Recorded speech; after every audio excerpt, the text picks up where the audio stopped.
What's up, everybody? Welcome to Podcast Now. I'm Alex, and in this video, I want to talk about God of War 2018. So I went back. I've only actually beaten this game ever one time. Now, I went back and I just replayed it for the second time, and I really tried to get more out of it than I ever did the first, and that is what happened. So I want to talk about my thoughts with this. I did a kind of a retrospective essay-like video on God of War 3, and I talked in that one how I really was wondering how 2018 would hold up, because you hear all the positive stuff, and I loved it back when I played it, but it's been a while, and God of War 3 has always held a soft spot, honestly, in my heart, dating back to when the game came out in 2010. I've always really loved that game. Probably the spectacle, of it being like the biggest one and the last one of that current time. But, how would it hold up to 2018? I've always kind of regarded them as almost equals, even if maybe I have a slight more love for God of War 3. I replayed 2018, and it is a phenomenal game. It really is. It still holds up, I think,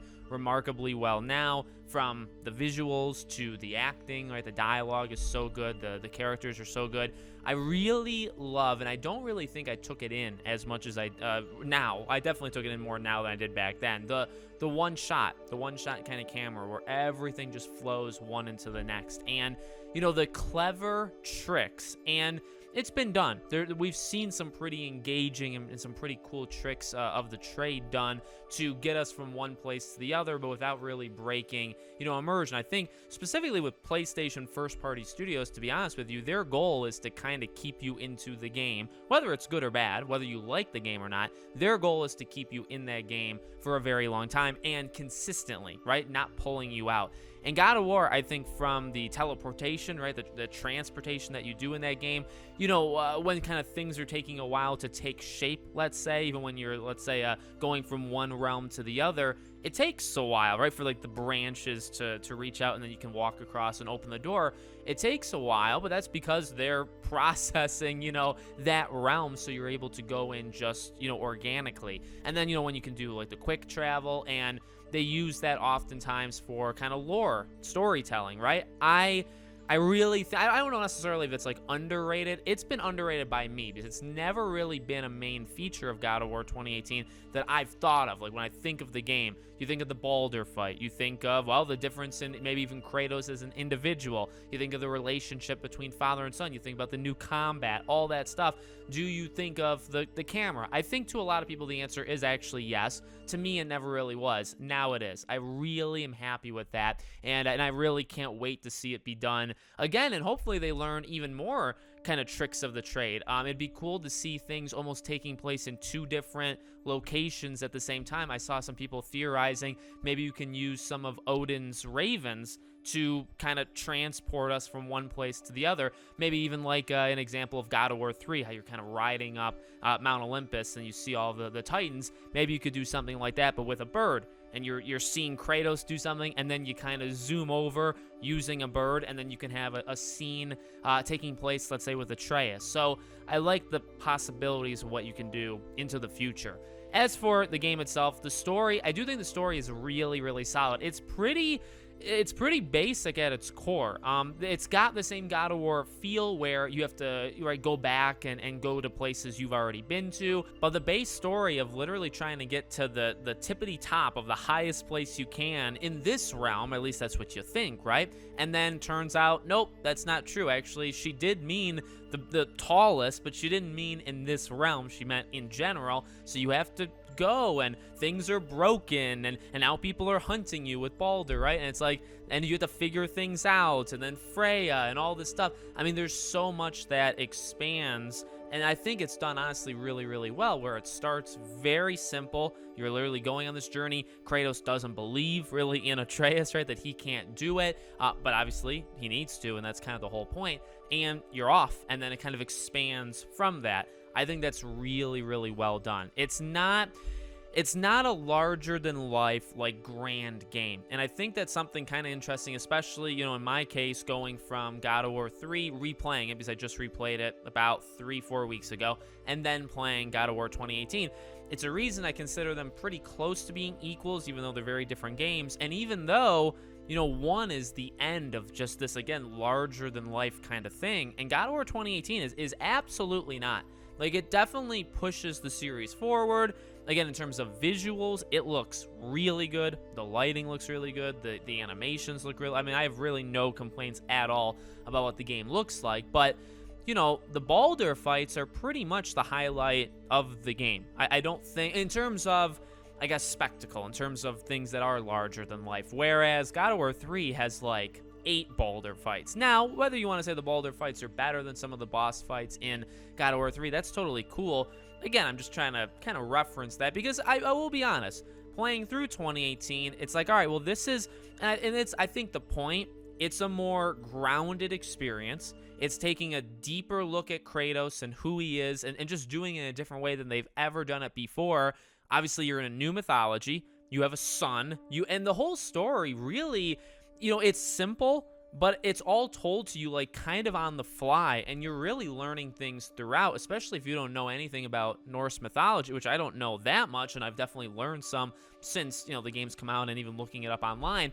But a lot of it, you don't know, like in the very beginning, you may be pretty confused as to what's going on. So it's a different tone. The entire God of War 2018 is definitely a different tone than God of War 3, and I like that. I definitely like that. But there was a part of me thinking, man, like I miss the larger than life, the bigger than life kind of, specifically, I guess, boss fights, but these super, super intense stakes, let's say, that you had for God of War 3 that you don't have here. Now, again, one is the end of a journey and one is the beginning. I'm really, honestly, at this point, expecting Ragnarok to be the greatest new elements of 2018, but then the elevation of what God of War 3 did. And if you can put both of those two together, which I do think should be the plan, then you would get, you know, hopefully a game of the year, game of the generation type game with Ragnarok. Because, you know, the story is great, the characters are great. It's a little slow, but it's a lot of world building. It's a lot of, you know, kind of slow burn.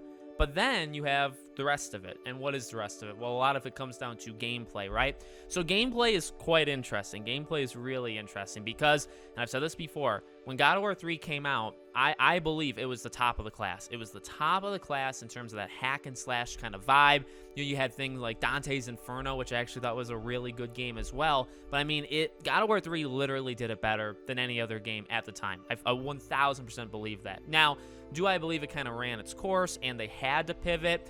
I don't know if they necessarily had to. The game may, if they kept coming out and they still had that fighting style, it may feel old, like from a generation that's not around anymore just because of it. But, and I guess I'll say this.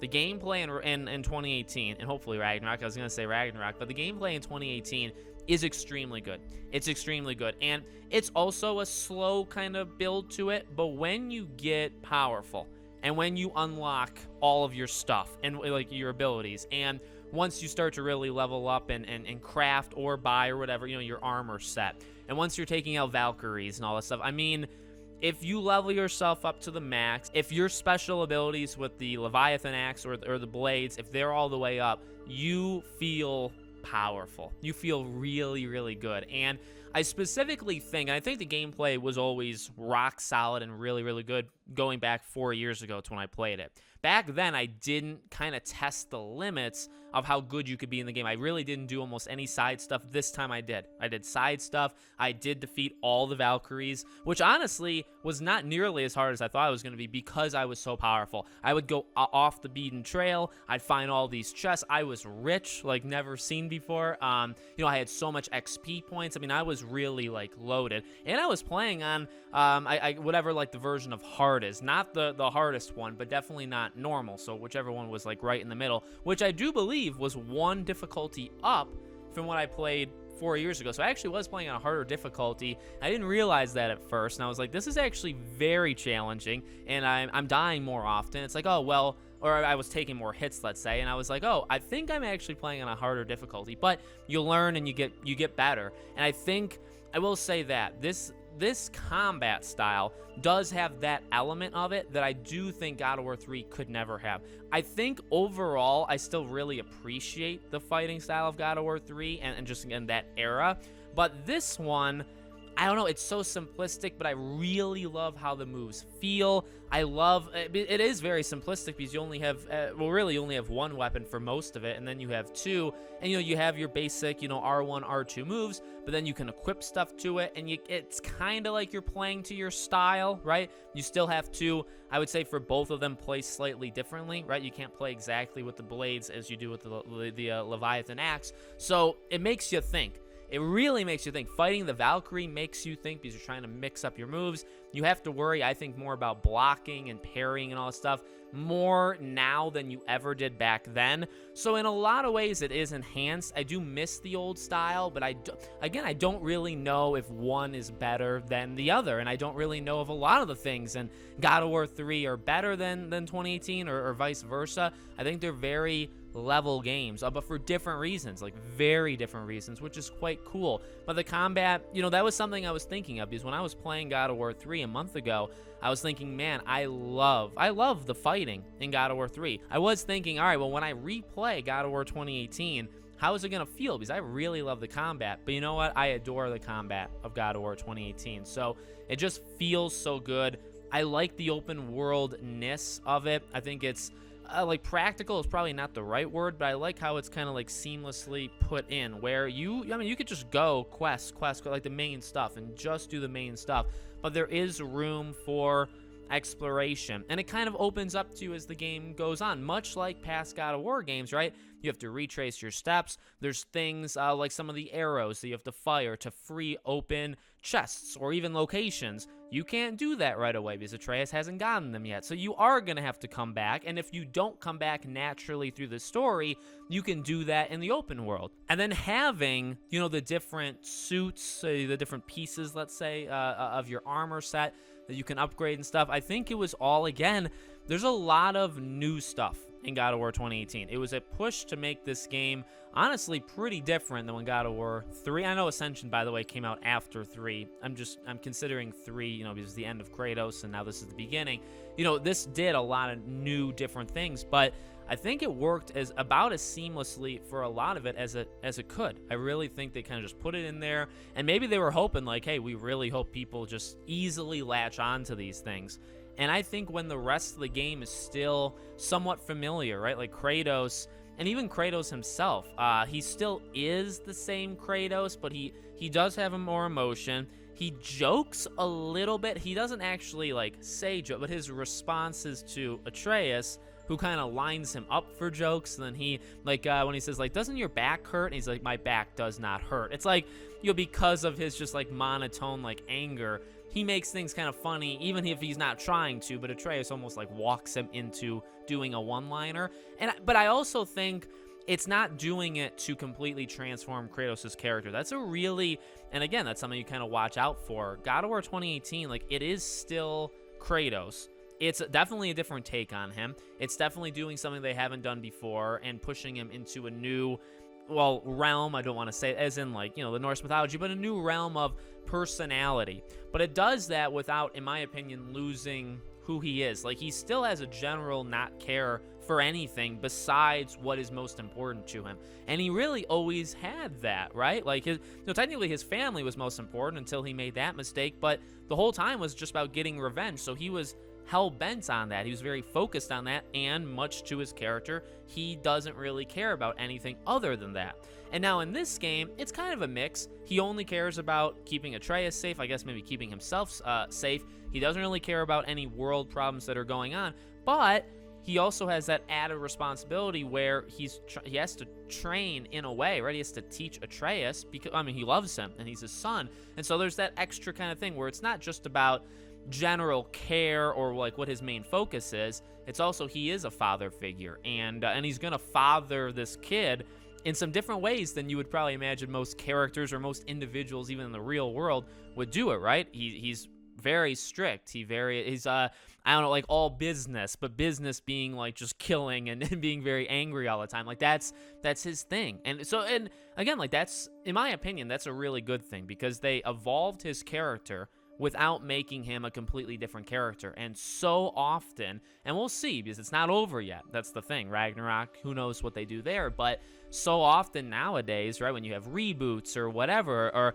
a reimagining for the modern audiences, right? That's basically a death wish. When you hear, oh, this 20-year-old thing is coming back with a new audience in mind, or we're gonna make it for the year 2022, you can kiss that thing goodbye, most likely, because what that really means is we're gonna completely scrap everything that made them special, and we're gonna rebuild them in a modern look, what a modern look would be. And that's absolutely not what works, and it's been proven kind of time and time again. But what works with Kratos is he is reimagined. They knew they had to evolve his character because people, factually, if you were around the internet back in 2010, even then afterwards when Ascension came out, I mean, Kratos was not the most, he's definitely not the most relatable, but he's also not the most likable. You think of like Nathan Drake, or even maybe like a Cole from Infamous. I mean, you think of these characters, Kratos was often criticized for being that kind of one-note character. And that's tough though, because that is his character. That's a huge part of it. So when you redo him, you have to keep his core. And they did, while also making him, I mean, he's a really strong character, and I'm really looking forward to what happens. And there's also a reason why I don't want him to die. And I think there's a lot of people being worried, even if you're worried or even curious of like, oh man, I wonder if they're going to kill him or not. I don't know if those emotions would impact you if you didn't care about him, right? Because I do think they did that. And now I cared about him in 3. I really did. I cared about him in 3. I like what they did with Pandora. I think the Pandora stuff was way too rushed in 3. But I think people oftentimes maybe forget about that part because that was kind of a prelude to what his character became now. Like, I really think that the Pandora stuff fleshed out in a full game, kind of replacing it almost with a son figure instead of a daughter figure, whatever.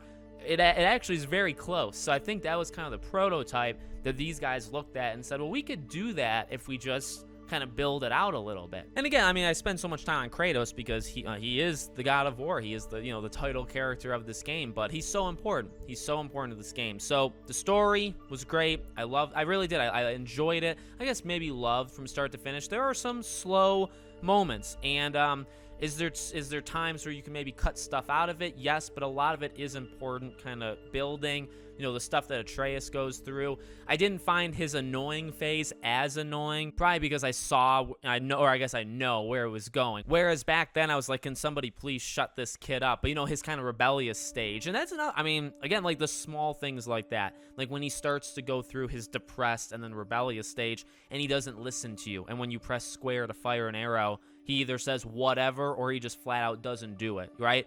And it's like that's a gameplay thing, but that's also a story. It's actually woven into the story. So there's a lot of things in this game done right. The story is simplistic, but it kind of builds out. Characters like Brock and Sindri are really good, right? Like there's a strong cast. The look back, or not really flashbacks, but looking back to Athena and Zeus was extremely well done. I really like that. Knowing where they came from, improving upon it, but also knowing they had to change stuff up. And that's what they did. I mean, God of War was a risk, a huge, like God of War 2018 was a gigantic risk because, there's no guarantee that it's going to work, that you really are changing a lot of the core fundamentals of this game, the game franchise, and you're just hoping that people follow it because of Kratos, and then you hope that the combat is as people stick to it as well as they did. You hope that the new almost like RPG-like elements are not too much and aren't too kind of shocking to people. You hope that the open world is done seamlessly, where again people don't have to do it, but they nailed pretty much everything. I mean, the only negatives, in my opinion, really are, and you can focus on them a little bit more if you're more into it, is the really comparisons to 3, right? So this game is a little bit lower in the